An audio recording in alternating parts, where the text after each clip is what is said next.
Welcome everyone to the WWE Payback recap with WillyGunZ. And let's just get right into this event. Kevin Owens lost. He lost the United States title to Chris Jericho, which means Chris Jericho is now part of SmackDown Live. Ladies and gentlemen, I hate SmackDown Live in the sense that SmackDown Live is called SmackDown Live. And it's not just SmackDown. I prefer SmackDown over Raw for the most part, but Raw has been better than SmackDown recently, and Chris Jericho is now moving to SmackDown. But now, isn't Chris Jericho leaving? So tomorrow will actually be an interesting night because what happens with Chris Jericho and that United States title. Does Kevin Owens come in, claim a rematch, or does Kevin Owens beat the living crap out of Jericho? That makes it the AJ Styles versus Kevin Owens will now be for the vacant United States title. Who knows? We're going to find out tomorrow night on Raw. But the match itself was great. You can't complain. Can't complain at all. These two guys really know each other. They know how to work well with each other. And I would say it was better than their WrestleMania match. Now, moving on. We have the tag team match. The Hardys versus Cesaro and Sheamus. Great match. Another great match. And the Hardys came in and they are doing something to the tag team division that has been missing for a while. A dominant champion. Because even when New Jay was the champs, they lost a lot of matches. And that's not good. You can't have people coming in and losing so much. And you feel it. Because, I felt like the New Jay's longest reigning tag team title thing at the very end was just lose it already. But this match was great. The Hardys, Cesaro, Sheamus all hit hard, and unfortunately for Jeff Hardy, Sheamus kicked him a little too hard, lost a tooth, and sucks for Jeff. But we all knew a heel turn was coming, and it came at the end of the match. Hardys retained, and if you saw Raw Talk, Sheamus and Cesaro both say that they felt like the whole swanton on Sheamus, who thought Matt was the legal man, was like stabbing him in the back and cheating and all that stuff. That's what villains do. I also love Jerry Lawler's comment about, you know what, guys? Had you bought that attitude, you probably would have won. Because I love that attitude, and that attitude wins matches. But again, great match. It's going to continue, of course, because again, you're going to get the Hardys who are going to want revenge on this brutal attack after the post-match. But it was great. Then you have part 1 of the House of Horrors. Actually, I forgot the Neville and Austin Aries. Oops. Let's get to that one real quick first. My nephew was in here watching it with me, and he goes, "Why are the ring ropes purple?" I told him, I says, this is a different weight division and they want a different... It's stupid. Get rid of the purple ropes already.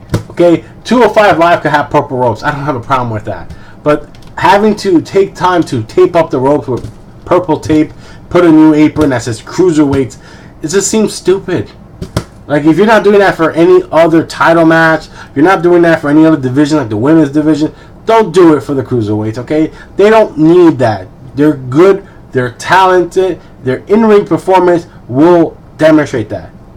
So let's just continue on because, that match was great. I hated though the ending. How can you have a DQ on a pay-per-view? DQs do not belong on pay-per-views. I'm sorry. I don't care. There's one thing I hate about wrestling rules is that you can't lose the title on the DQ. Guys, if you can't retain fairly, I think you should lose the belt. There's no reason to have DQs mean that little. Because Austin Aries, you can hear the crowd. The crowd was booing.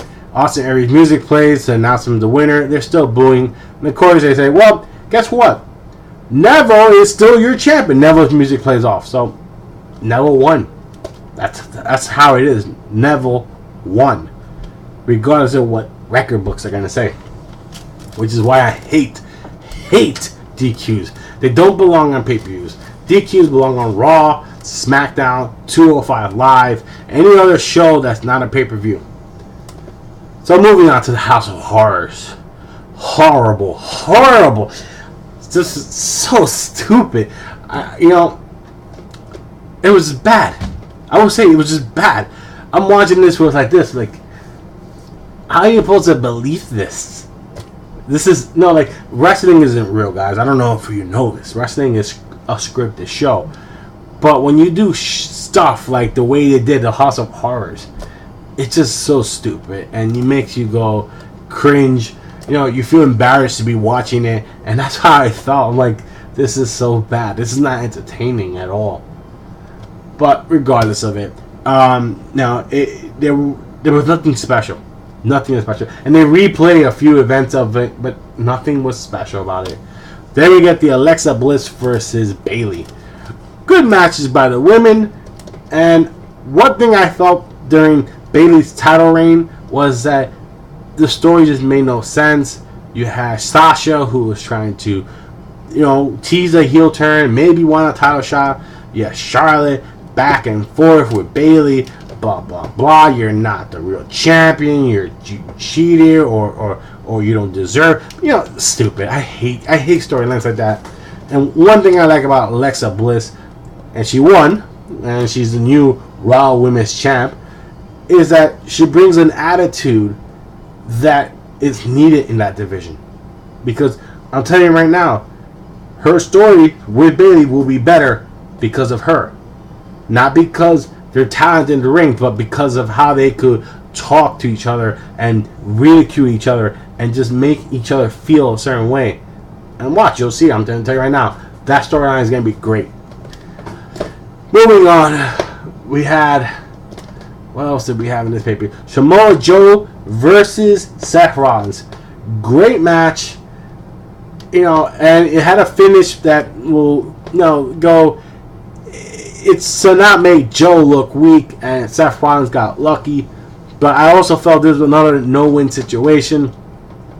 You have Joe, who basically lost. He lost. There's nothing you can do about it. He lost. I'm just going to move on to this because I don't even want to talk about it. It's almost like as bad as Bray Wyatt. He had a no-win situation because that's exactly what I'm going up next. We have part 2 of the House of Horrors. And it was pretty predictable.